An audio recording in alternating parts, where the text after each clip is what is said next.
The crystal lights from the Marlowe's high ceiling poured down like a waterfall of brilliance, coating expensive suits and glamorous evening gowns in a golden sheen. The soft clink of cutlery against porcelain mingled with the gentle piano melody from the corner, forming a refined symphony that only those with power and wealth could regularly enjoy. Table number 7, a special corner adorned with white orchids, was where Damian Voss, a tech tycoon with a fortune of tens of billions, dined with his associates. He was famous for his sharp intellect, but also notorious for the look of disdain he reserved for those he deemed not of his class. Amara Collins, dressed in a crisply pressed black and white uniform, stepped lightly toward the table, a silver tray in her hand. Her petite figure seemed to vanish amid the opulent space, yet her eyes still shone with focus and professionalism. Suddenly, Damian slammed his wineglass onto the table, the sharp clack sounding like a knock at the door of impending trouble. He rose to his feet, his shadow stretching long across the deep crimson carpet, cold gray eyes locking onto Amara. "I don't understand how a first-class restaurant like the Marlowe would allow someone like you to serve me." The words fell like an icy blade. The piano faltered mid-phrase. Cutlery froze in midair. Every gaze in the room turned toward them at once.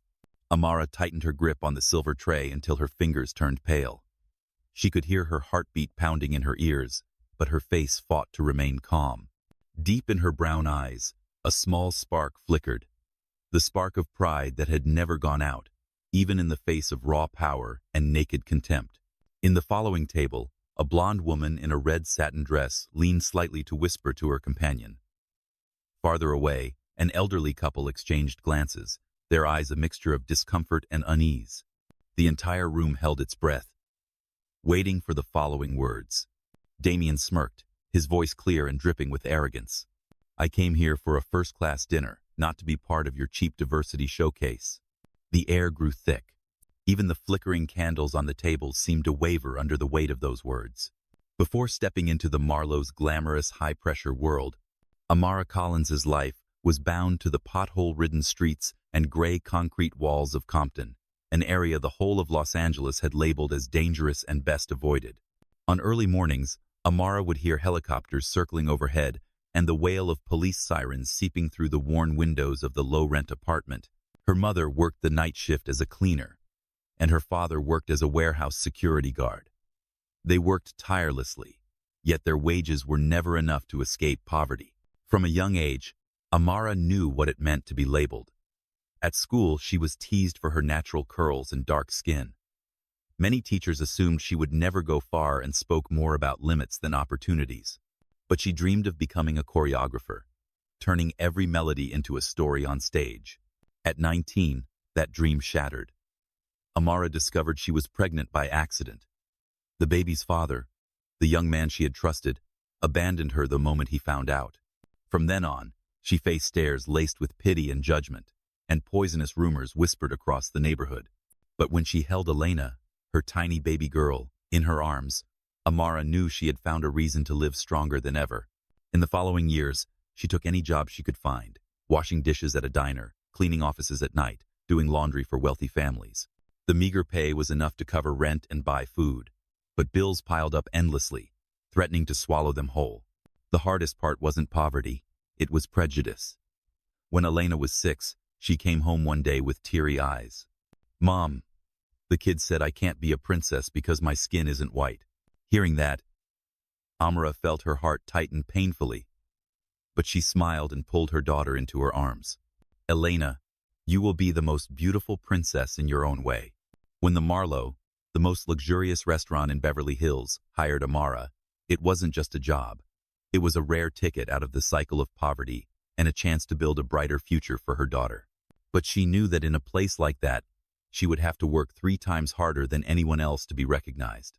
Every morning, Amara woke at 5 a.m., pressed her uniform to perfection, and memorized the menu and the wine list. She believed that every doubtful glance would eventually disappear if she worked hard enough. But deep down, she also understood. In a world as dazzling and powerful as the Marlowe, prejudice never vanished easily. And one day, it would test her to the very limit. From her very first day at the Marlowe, Amara Collins sensed that this place wasn't just luxurious on the surface, it was also cold behind the doors of the staff rooms.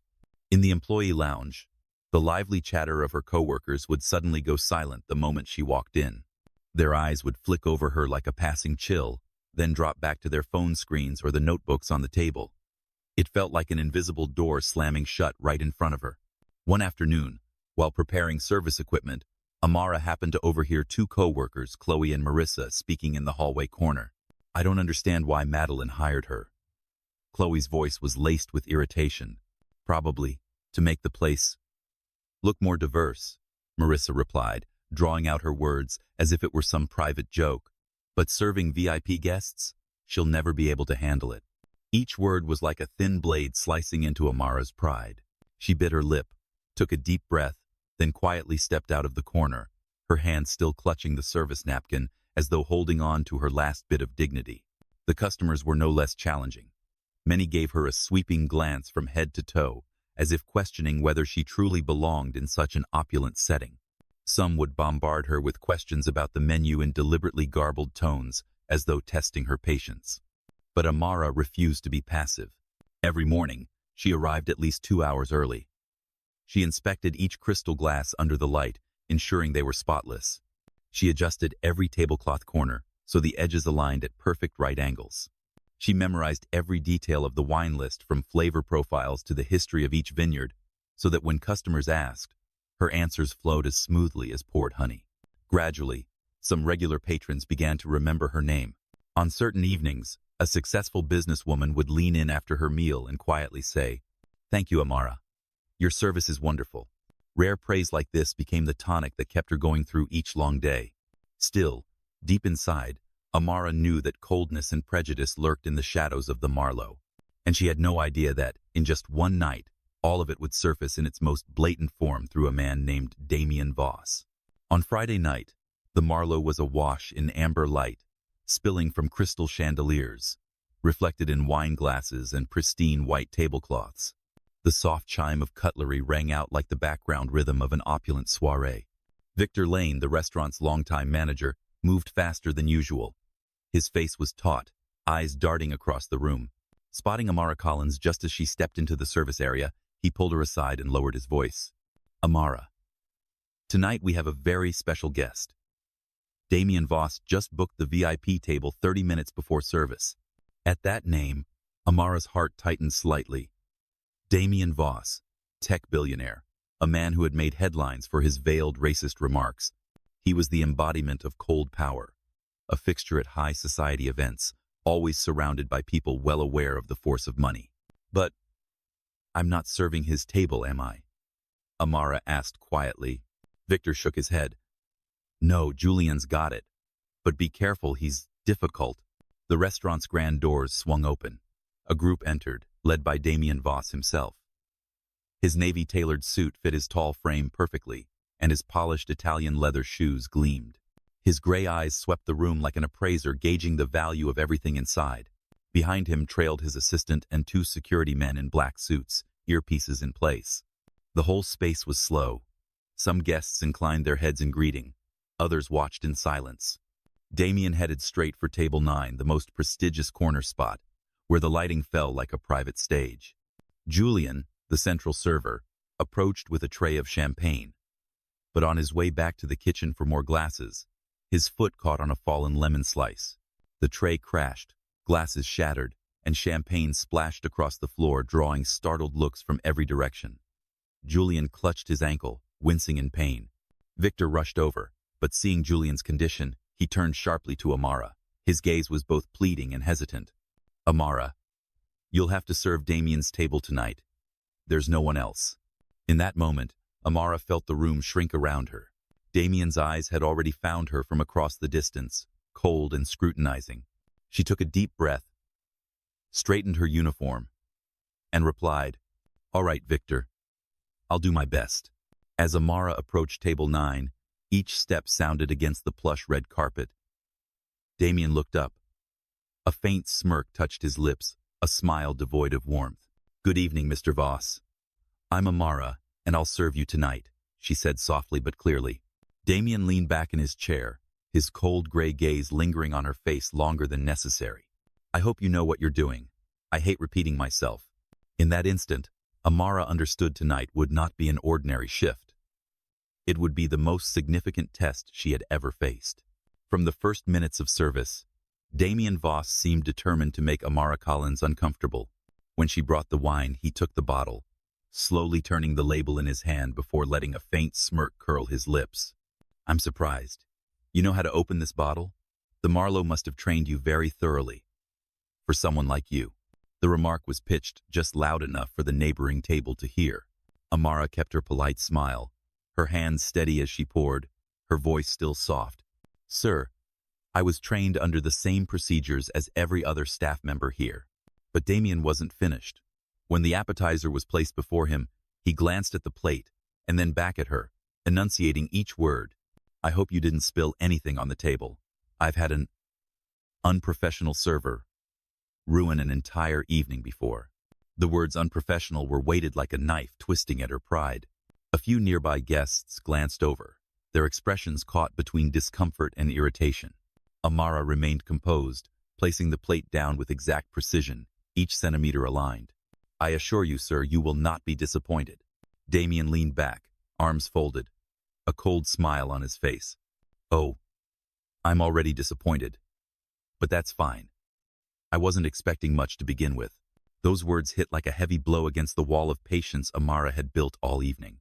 She walked back into the kitchen, spine straight, though her heart pounded and her fists clenched so tightly her knuckles turned white.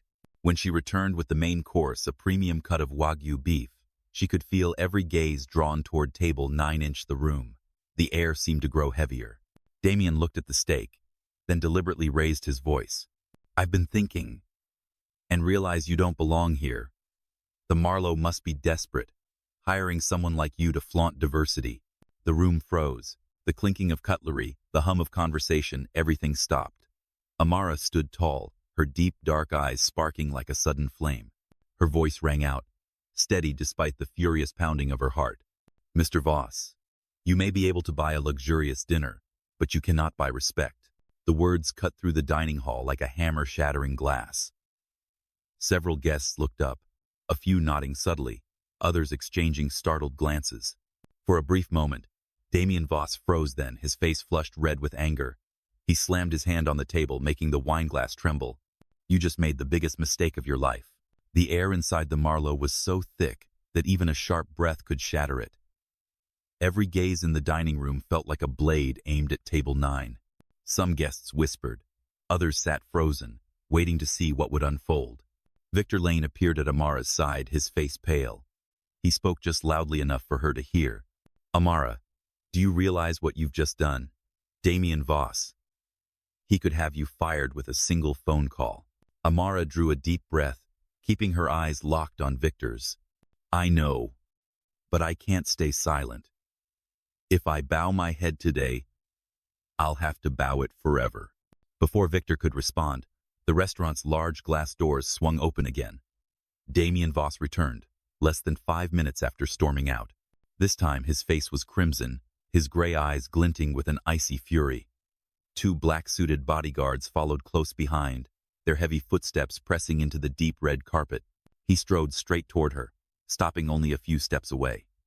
His voice was low but carried enough for the entire room to hear. "You think a few cheap words can rattle me? I could erase your career in one night." He jabbed a finger toward her face, each word sharp as a blade. "No restaurant in California will dare hire you again. You'll regret ever defying me." The room fell into absolute silence. Even the background music had stopped. Amara felt the weight of every breath around her, but an unexpected well of strength surged inside. She met his eyes squarely, her voice soft yet unyielding. "Mr. Voss, I didn't insult you. I only refused to accept your contempt. If that's enough for you to try to destroy me, then go ahead. But I will never regret defending my dignity." For a flicker of a moment, Damian's cold gray eyes wavered. Then, without a word, he turned on his heel and strode out. The glass door slammed shut, leaving behind a heavy silence charged with emotion. Several guests near table 9 gave small nods. One placed a hand over their chest as if steadying themselves after the tense moment. Victor stepped closer to Amara, resting a hand lightly on her shoulder, his voice carrying both pride and concern. You were brave, but from here on, it's not going to be easy. Amara nodded, knowing that the real battle had only just begun. Just hours after the Marlowe's glass doors slammed shut behind Damian Voss, Beverly Hills seemed swept into a new storm. A diner near Table 9 recorded the confrontation between Amara Collins and Damian on their phone. The clip, barely 2 minutes long, captured everything: the cold eyes, the contemptuous words, and Amara's resounding line. You may be able to buy a luxurious dinner, but you cannot buy respect. The video was posted to TikTok at 11 p.m. By the next morning, it had surpassed 20 million views. The hashtag #StandWithAmara shot straight to the top of trending Twitter, Facebook, and Instagram lists. Thousands of comments poured in. So brave. We need more Amaras in this world. Dignity has no price, and she just proved it. Damian Voss is the embodiment of toxic power. Celebrities from A-list actors to politicians shared the video with messages of support, but alongside this wave of solidarity, a countercurrent emerged. Supporters of Damian claimed Amara was putting on a show for fame or fabricating a scene to smear a successful man. That morning, as Amara stepped out of her small apartment in Inglewood, she was startled to find two groups of reporters waiting outside, microphones and cameras aimed straight at her. Questions flew at her from every direction. Amara, are you afraid you'll lose your job? Are you planning to sue Damian Voss? Do you think you'll regret this? Amara offered only a tired smile and hurried toward her old car. She knew that from the moment the video went viral, the quiet life she had shared with her daughter Elena had been irreversibly changed. Owner Madeline Price gathered the entire staff in Marlowe's manager's office. Her voice was firm. We will not bow to power. Amara is part of the Marlowe, and we will protect her. The declaration echoed through the room like the first shield raised against the storm now raging outside. But Amara understood this storm had only just begun to gather strength. 3 days after the video spread across social media, the Marlowe was still at the center of attention. Every time Amara stepped through the grand glass doors, a flurry of camera flashes erupted. That afternoon, Victor Lane suddenly strode into the staff area, his eyes a mix of excitement and nervous anticipation. Amara, Madeline wants to see you in VIP room 3. We have a very special guest. Amara frowned slightly. She was now used to the press attention, but the way Victor spoke made her heartbeat quicken. When the VIP room door opened, Amara froze. Sitting at the table was Oprah Winfrey, dressed in an elegant deep blue gown, her gaze warm yet resolute. She rose, smiled, and extended her hand. Amara Collins, I've been waiting to meet you. Amara stepped forward, her hand trembling slightly as she shook Oprah's. It's such an honor to meet you, Miss Winfrey. Oprah gestured for her to sit, then leaned in. I've watched that video many times. The way you stood your ground, not shouting, not losing your composure, simply affirming your worth, convinced me the world needs to hear your voice. Amara's eyes glistened as she replied softly, I just didn't want Elena, my daughter, to think her mother had to bow her head to contempt. Oprah nodded slowly, then reached into her bag and pulled out a folder. I'm launching a project called the Initiative Grace, a movement to protect the dignity of vulnerable workers, especially women of color. And I want you to be its public face. Amara's eyes widened, her heart skipping a beat. She flipped through the folder. Objectives, plans, and a list of major partners stood out on the pages. You want me? She asked, her voice trembling slightly. Yes, Oprah smiled. I don't need a politician or a polished public speaker. I need someone real, someone who has lived, endured, and stood up. That's you. For a moment, the room fell silent. In Amara's mind, images rushed back: washing dishes, doing laundry for strangers, holding Elena close in their tiny apartment, and that moment standing against Damian Voss. She drew a deep breath, her eyes now alight with new determination. I'll do it. If I can help give a voice to those who have none, I'll give it everything I have. Oprah clasped Amara's hand, her eyes shining with conviction. Welcome aboard, Amara. We're about to begin a journey the world must hear. Less than 2 weeks after her meeting with Oprah Winfrey, the name Amara Collins was everywhere. CNN, NBC, The New York Times. From an anonymous waitress at the Marlowe, she had become a new symbol of dignity and courage for vulnerable workers. On the official launch day of Initiative Grace, Amara stood on the grand stage of a luxury hall in downtown Los Angeles. Before her sat hundreds of social activists, politicians, business leaders, and everyday workers. Her hand gripped the microphone, her heart pounding, but her eyes were steady. I'm standing here today not to tell my story, but the story of millions who have been belittled, silenced, and deemed unworthy. I want to tell them this. Dignity is not something anyone can grant you. It is your birthright. Thunderous applause erupted, and a few audience members stood in ovation. But Amara knew that beyond these walls, not everyone welcomed her rise. Damian Voss's supporters began circulating posts on social media accusing her of using the incident for profit or playing the victim.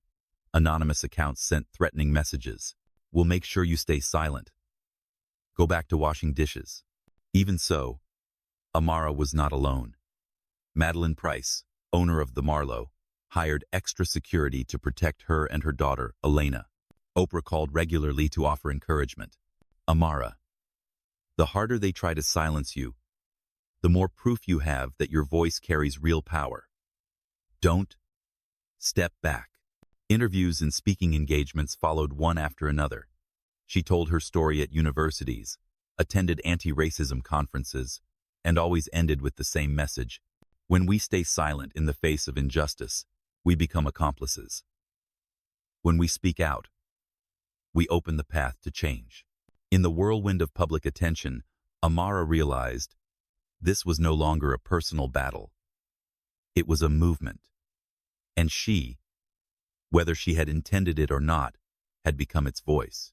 That night, the crystal lights of the Marlowe shone brilliantly once again, but not for the usual lavish dinner party. The grand banquet hall had been transformed into a stately venue for the official launch of Initiative Grace, the project for which Amara Collins was now the face. Hundreds of guests filled the room. Entrepreneurs, activists, artists, students, and everyday workers who had once sent Amara heartfelt emails, thanking her for giving them hope. In the front row, Oprah Winfrey and Madeline Price sat side by side, their eyes brimming with pride as they watched Amara step onto the stage. Standing in the spotlight, microphone in hand, Amara drew a slow, steady breath. In that moment, memories flooded days, scrubbing dishes in cheap diners, nights holding Elena close in their tiny apartment, and that fateful moment facing Damian Voss's cold gaze at table 9. I once thought I was just an ordinary person, and that my voice could never change anything, Amara began, her voice ringing clear and strong. But I was wrong. A single moment of standing up for my dignity reached millions of people. That didn't come from power or money. It came from the belief that everyone deserves respect. Thunderous applause erupted, with many in the audience rising to their feet. Some quickly wiped away tears. Amara continued, her tone steady and resolute. Initiative Grace is not just a project. It's a promise that we will never let anyone be silenced and stand together against injustice, whether it wears the face of power or prejudice. She looked out across the hall and found Elena in the back row. The little girl's radiant smile and shining eyes filled Amara's heart with renewed strength. If someone like me, a single mother once dismissed and pushed to the margins, can do this, then any of you can. Remember, every word you speak, every act of kindness and courage you choose, has the power to change the world. The applause grew louder, unending. Oprah Winfrey stepped onto the stage, placed a hand on Amara's shoulder, and spoke into the microphone. From this day on, Amara Collins is not just the face of Initiative Grace. She is its heart. As the lights dimmed, Amara stepped out of the Marlowe. Above, the Beverly Hills sky stretched wide, the full moon glowing as if blessing her new journey. She knew Damian Voss was still out there somewhere, and the challenges ahead would be many. But now, Amara was different. She carried the strength of millions standing behind her. I don't know what tomorrow will bring, she thought, but I know this. I will always fight for kindness, courage, and the dignity every human deserves.